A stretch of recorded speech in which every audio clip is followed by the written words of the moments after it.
Halo, apa kabar saudara? Senang sekali Sapa Jember kembali menjumpai Anda bersama saya Angga Wisudawan.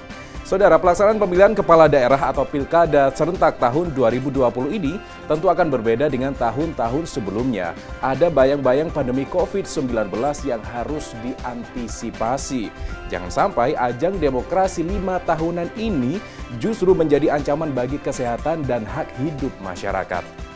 Kabupaten Jember merupakan salah satu daerah yang melaksanakan pesta demokrasi tersebut. Lalu seperti apa persiapan pemerintah Kabupaten Jember sekaligus Satuan Tugas Percepatan Penanganan COVID-19 dalam mencegah munculnya kasus baru COVID-19 dalam klaster pilkada? Kita akan membahasnya selama 30 menit ke depan di Sapa Jember hanya di Kompas TV, independen terpercaya.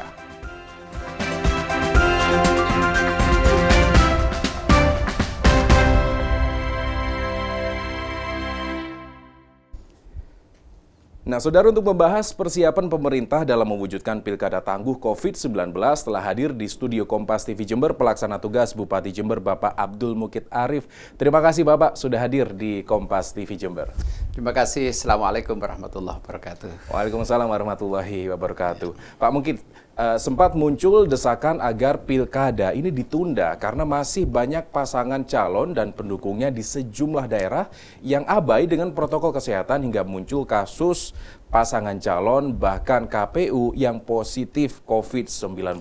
Lalu bagaimana Anda melihat hal ini, pilkada atau keselamatan masyarakat yang utama? Ya, baik, masukan dari beberapa elemen masyarakat tentang usulan penundaan pelaksanaan pilkada, saya kira betul-betul harus mendapatkan perhatian dari kita semua. Itu adalah masukan yang sangat konstruktif pada satu sisi.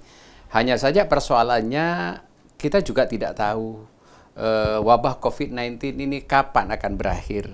Maka kemudian seandainya pilkada ditunda sampai kapan? Yeah. Nah, ini persoalannya. Oleh karena itu maka menurut saya pilkada tetap terus berjalan, tetapi masukan dari pihak-pihak yang mengkhawatirkan terjadinya klaster baru pilkada itu betul-betul diperhatikan sehingga nanti pelaksanaan pilkada ini betul-betul harus menerapkan protokol kesehatan COVID-19. Jember ini menjadi salah satu daerah yang menggelar pilkada, ya, Pak, ya. Nah, sebagai pelaksana tugas Bupati dan Ketua Satgas Percepatan Penanganan COVID-19, apakah ada persiapan dan langkah khusus dalam pencegahan dan penanganan COVID-19 di masa pilkada 2020 ini? Memang ketika kita bicara tentang pilkada, ini sebetulnya sesuatu yang sudah biasa ya. Kita sering sekali melaksanakan pemilihan presiden, gubernur, bupati, bahkan pilihan legislatif. Hanya saja pada saat ini memang istimewa pada satu sisi, yaitu berkaitan dengan masalah COVID-19. Ada bayang-bayang pandemi. Betul, begitu? Itu yang sangat mengkhawatirkan. Oleh karena itu maka kami sudah berkoordinasi dengan semua pihak, dengan TNI, dengan Polri, di internal kami dengan Pol PP, Dinas Kesehatan, KPU, Bawaslu, dan semuanya kita sudah bersinergi. Bahkan pada tanggal 29 September kemarin, TNI Polri dengan semua pihak terkait sudah melakukan simulasi dalam rangka pelaksanaan pilkada sejak rangkaian pertama, yaitu pendaftaran calon, sampai nanti akhir dari rangkaian ini, yaitu pada penetapan pemenang calon. Itu semuanya disimulasikan. Sejauh ini simulasi tersebut sudah berjalan efektif atau bagaimana? Saya kira sangat efektif ya, karena itu melibatkan semua, bukan hanya instansi tetapi juga melibatkan masyarakat. Dari gambaran simulasi itu segala sesuatu yang mungkin terjadi nantinya itu sudah diantisipasi seawal mungkin. Oke, baik. Tahapan pilkada ini cukup panjang, Pak, ya. Tahapan kampanye dan pencoblosan ini merupakan tahapan yang paling potensial memunculkan kasus baru COVID-19. Karena meski sudah dibatasi, masih ada kerumunan dan juga kontak fisik begitu. Lalu adakah strategi khusus yang dilakukan untuk mencegah penyebaran virus corona di dua tahapan tersebut? Karena kita tahu bahwa tahapan ini merupakan potensial sekali untuk memunculkan klaster baru pilkada. Oke. Dari hasil evaluasi yang dilakukan sejak penetapan calon, kemudian rangkaian berikutnya sebelum pelaksanaan kampanye, itu sudah kita evaluasi. Dan ternyata memang mesti banyak pelanggaran, bukan hanya di Jember ya, tetapi di seluruh Indonesia berdasarkan evaluasi dari Menteri Dalam Negeri mesti banyak pelanggaran-pelanggaran.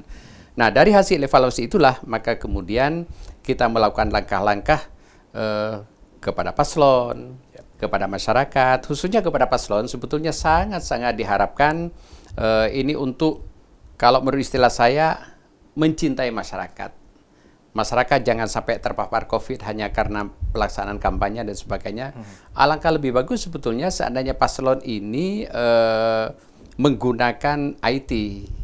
Jadi bisa saja paslon tetap di suatu tempat, tetapi di tempat-tempat lain dengan menggunakan media IT bisa mengikuti acara itu. Kemudian satu hal yang kadang-kadang ini dilupakan, sebetulnya paslon ini sangat ditekankan dalam kampanye itu untuk membicarakan tentang COVID, baik dalam kaitan dengan kesehatan dan juga dalam kaitan dengan ekonomi. Karena ketika paslon ini nanti misalnya ditakdir terpilih dan memimpin Jember pada bulan Februari, insya Allah minggu kedua sudah dilantik, pada saat itu kondisi Jember masih dalam bayang-bayang COVID. Apa yang akan mereka lakukan dengan kondisi yang semacam itu? Ya, jadi dalam kampanye tersebut juga harus membahas terkait dengan penanganan COVID begitu Pak ya? Ya, itu justru yang harus ditekankan. Ya, karena kita kalau tidak membicarakan masalah COVID, nanti akan kelabakan. Karena ketika mereka dilantik, yang dihadapi itu bukan langsung starter, kemudian bangun ini, bangun itu. Belum bisa. Karena situasinya mesti seperti ini. Jadi harus betul-betul memahami kondisi ini, dan para paslon itu kira-kira punya pikiran apa untuk penanganan COVID ini, baik dari aspek kesehatan, aspek ekonomi, dan aspek sosialnya. Itu yang mestinya ditawarkan kepada masyarakat. Berarti memang sejauh ini yang disarankan dengan menggunakan IT. Ya, betul. Itu lebih aman. Proses kampanye. Iya. Baik, sosialisasi ini sudah dilakukan ya Pak. Namun masyarakat yang berbeda-beda terkadang masih ada yang melanggar protokol kesehatan. Bahkan juru bicara Satgas COVID-19 Pusat menyebut ada 243 pelanggaran protokol kesehatan yang dilakukan pasangan calon maupun partai politik pada tahapan pendaftaran, kemudian pengambilan nomor urut dan juga kampanye. Kemudian seperti apa pemerintah menyiasati agar masyarakat yang berbeda-beda ini, yang majemuk ini dapat patuh dan disiplin menerapkan protokol kesehatan? Karena kalau kita lihat cukup sulit untuk memberikan pemahaman kepada masyarakat. Oleh karena itu maka pemerintah tidak bisa sendiri. Betapapun pelaksanaan pemilu ini adalah tugas KPU, tetapi semuanya harus bersinergi. Bahkan kalau menurut saya seluruh elemen masyarakat harus kita libatkan. Tokoh agama, tokoh masyarakat, pramuka, tim penggerak PKK, semuanya kita libatkan. Yang selama ini misalnya sudah ada gerakan 1 juta masker dan sebagainya. Saya kira tidak cukup sampai di situ. Yang jauh lebih penting adalah bagaimana mengedukasi masyarakat, sosialisasi kepada masyarakat untuk bisa menyesuaikan diri hidup di dalam kondisi wabah yang sedang terjadi ini. Tentu ini menjadi hambatan. Kemudian langkah konkretnya seperti apa ini Pak? Kami sudah melakukan berbagai tindakan ya, misalnya seperti dari Pol PP, dari kepolisian, itu di jalan raya dan di tempat-tempat keramaian mereka melaksanakan operasi yang sampai saat ini memang lebih kepada bagaimana penyadaran masyarakat ya. Masyarakat disadarkan, dan alhamdulillah kalau saya lihat dari beberapa kegiatan operasi di jalan raya misalnya, dari pertama melakukan sampai berikutnya, masyarakat namanya sudah semakin banyak yang menggunakan masker. Dan ada satu hal yang menarik ini yang dilakukan kalau tidak salah oleh PMI ya. Jadi mereka yang menggunakan masker itu, mereka ikuti protokol, mereka mendapatkan hadiah bibit tanaman. Nah ini saya kira sesuatu yang sangat luar biasa menurut saya. Jadi penyadaran tentang COVID-19 dapat, kemudian cinta lingkungannya juga dapat, luar biasa. Kemudian untuk mendorong kesadaran ini, apakah perlu dengan penegakan hukum? Sebetulnya penegakan hukum itu penting, tetapi selama masyarakat mesti bisa kita edukasi kesadarannya, saya kira kesadaran itu lebih penting, Mas Angga. Soalnya kalau misalnya penegakan hukum itu dilakukan, kita juga harus mempertimbangkan kondisi ekonomi masyarakat dan sebagainya. Dan kesadaran itu lebih penting sekali lagi daripada penegakan hukum. Penegakan hukum itu jalan terakhir. Ketika berbagai cara sudah tidak bisa kita lakukan. Lantas dengan pemberian sanksi bagaimana? Ya, tapi jangan jawab dulu Pak. Oke. Kan kita break sejenak. Saudara tetap bersama kami di Sapa Jember.